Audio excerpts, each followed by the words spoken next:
Sergeant Archibald here, and today we're going to be reacting to Alexander the Great, Part 2.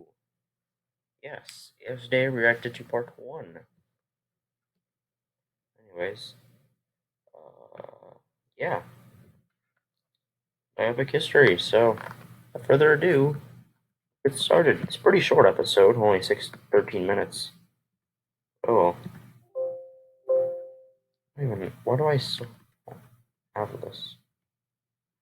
It's not like I can even use them anymore. Anyways.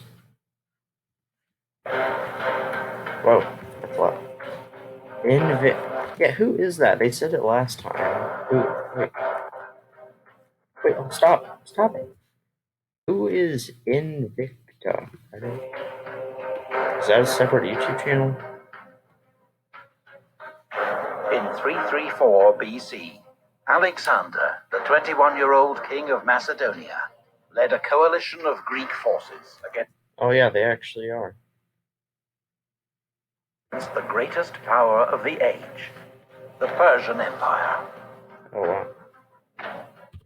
He led an I guess they're already going through what happened last episode. army of skilled veterans. At its heart, men of the Macedonian phalanx, armed with the 18-foot Sarissa pike. You know, what's interesting is that there's actually some debate of whether Alexander the Great won because he was like a military genius, or he won because of how good the troops were. I tend to believe that it was because of Alexander the Great, but it's an interesting debate. There we go. And the elite horsemen of his companion cavalry. Together at the Battle of the River Granicus, they'd won a first decisive victory over the Persian army. Now, as Alexander approached Sardis, capital of the Persian province of Lydia, its commander surrendered without a fight. Wow. But before Alexander could advance further, he needed to neutralize Persian naval power. Oh, yeah. Oh, come on. There's no way you can, like... How do you beat them on the sea and the land when they're so much stronger? Persia had a powerful fleet with major naval bases around the eastern Mediterranean that could potentially cut his lines of communication back to Greece. Yeah. Rather than challenge the Persians at sea, Alexander decided to attack its nearest bases, the Greek coastal cities of Miletus and Halicarnassus. Both put up determined resistance, but were taken by winter. You know, you would think that these areas along the coast wouldn't put up that much of a fight, since, you know, this area was inhabited by ethnic Greek people. Following spring of 333 BC, Alexander continued his advance into Lycia and Phrygia. At Gordium, he was shown the legendary Gordian Knot. A prophecy said that whoever could unpick it would rule all Asia. Alexander simply took his sword and sliced it in half. Oh my gosh. Well, that's one way to do it. Meanwhile, Memnon of Rhodes, a skilled Greek general in Persian service, led Persian warships into the Aegean and captured the islands of Chios and Lesbos. Oh, wow. But after Memnon's sudden death from illness, the offensive was abandoned. Oh my gosh. The Battle of Issus. Why do they have a face on their shield? 18 months had passed since Alexander's army crossed the Hellespont and invaded the Persian Empire. Oh yeah, also, y'all told me in the comments, you know, this is for those of y'all who, I guess, don't look at the comments from the last episode. So apparently, the reason why Alexander the Great, you know, there's all this stuff recorded that happened, was because Alexander the Great, he actually brought historians with his armies, or something of that nature. It's pretty interesting. Now, Alexander led his men into Cilicia. and was soon poised to cross the Nur Mountains into Syria. But then the main Persian army, led by King Darius III himself, emerged behind the Greek army to the north. Darius was determined to trap and destroy Alexander's army, which he outnumbered almost 2-1. Wow. So he blocked Alexander's only escape route by moving his army to the coastal plain near Issus, just 6 miles wide, from mountains to sea.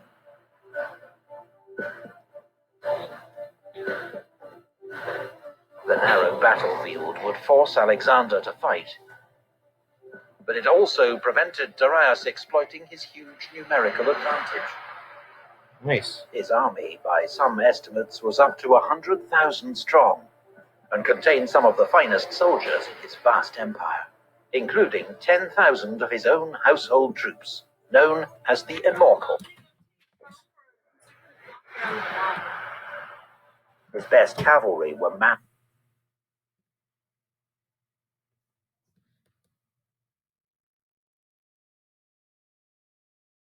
including 10,000 of his own household troops, known as the Immortals. His best cavalry were massed on his right towards the sea, where the ground was better for horses. His best infantry, his Greek mercenary hoplites, formed the center. Persian infantry. Wait, what? Center. Why did they have the Isle of Man symbol on their shield? Persian infantry formed his left wing. Alexander deployed his... And also, you would think the Persians would have an advantage, since they're fighting in, like, this heat, I guess. Because in Greece, it's not as hot. So you would think that the Persians would be a lot more used to the heat. Maybe that would give them an advantage. His own army for battle, once again entrusting his left wing, nearest the sea, to Parmenion, with the Greek cavalry and infantry. In the center, as always, was the Macedonian phalanx. Alexander positioned himself and his best troops on the right wing toward the mountain slopes.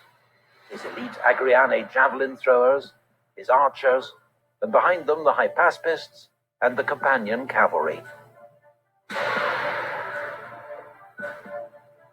When Alexander saw the strength of the Persian cavalry facing Parmenion on the left, he moved across his Thessalian cavalry to reinforce him. Despite his overwhelming numbers, Darius held his position behind a small river, the Pinarus, and waited for Alexander to attack. He didn't have to wait long. Alexander called out to his men, urging them to fight bravely, picking out some by name. Wow. Then, at the head of his army's right wing, he charged.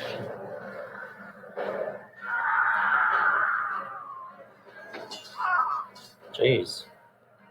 Once again, the speed and shock of the Macedonian advance sent the enemy reeling back. Again?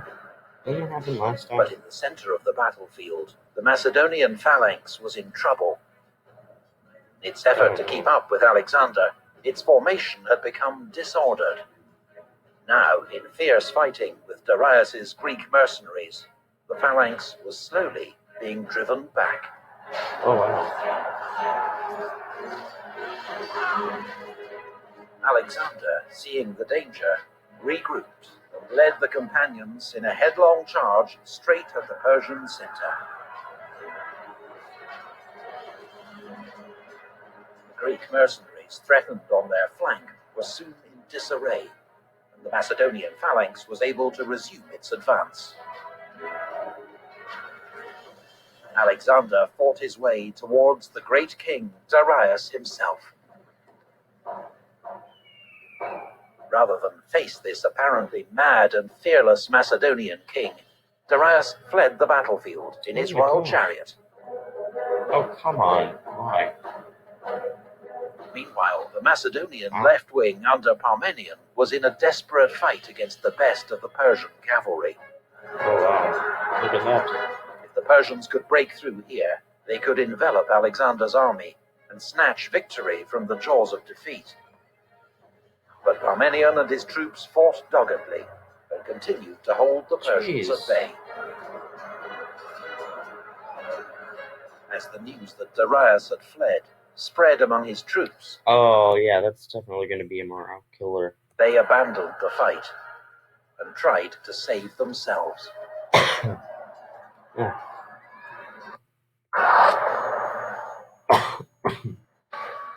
By the way, no, I don't have coronavirus, by the way. The battle turned into a massacre. Oh.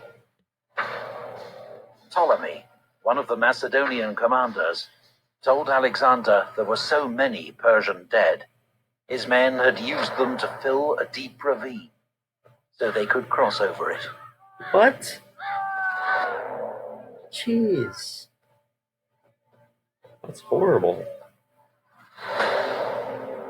Son of Amun, or Amun, whatever.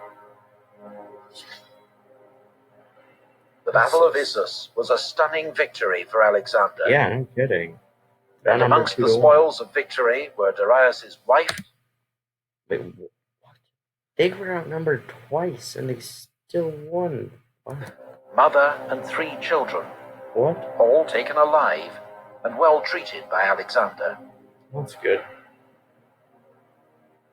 With the Persian field army in retreat, Alexander now turned to subduing the western territories of the Persian Empire. The next year, 332, the coastal cities of Phoenicia submitted to Alexander, ending Persian naval power in the Mediterranean. Wow. But the island city of Tyre resisted. The island Tyre's city. defenders fought bravely and skillfully, even when Alexander began building a causeway to the island, protected by 2 giant siege towers, which they counterattacked with fire ships. Oh, wow. But after... Oh, are they talking... Wait, what do you mean fire ships? Is that referring to, like, the Greek fire thing? It's really interesting. They used to... A long time ago, they had flamethrowers on their ships. The Greeks did. And they used them. It was really cool.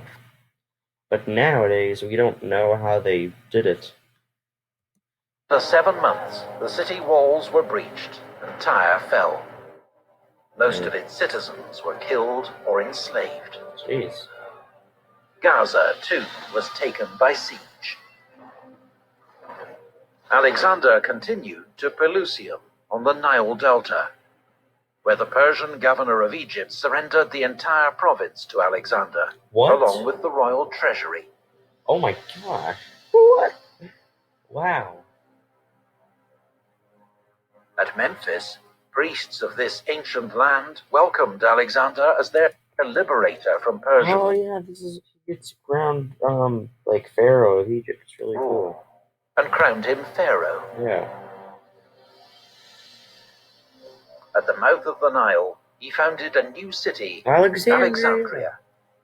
Yeah, he made a ton of cities all around the Middle East. And Alexandria today, I don't know if y'all know this, but it's like one of the most prominent cities in Egypt, and in fact, probably one of the most prominent cities in Africa. It's great, and that's where the Library of Alexandria was made.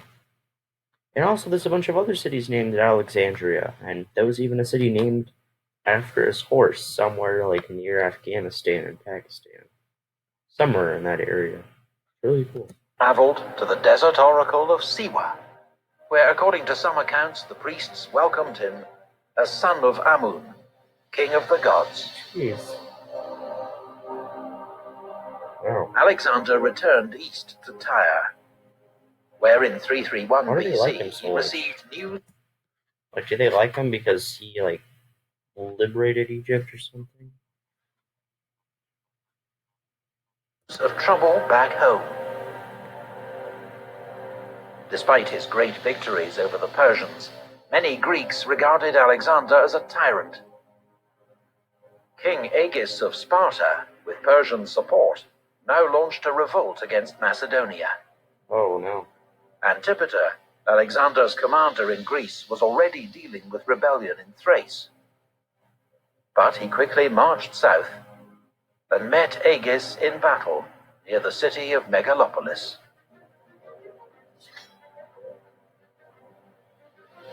Even the legendary Spartans were now no match for Macedonian military power. Wow. The Spartan army was crushed. King Agis himself was among the fallen. What? That must be really demoralizing for Sparta. With his base in Greece secure once more, Alexander advanced towards the Persian heartlands, seeking a final showdown with Darius.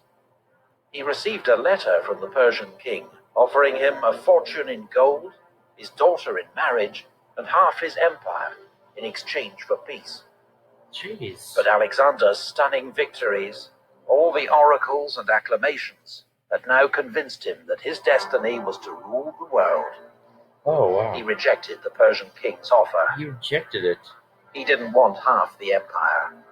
He wanted the whole thing? He was coming to take it all.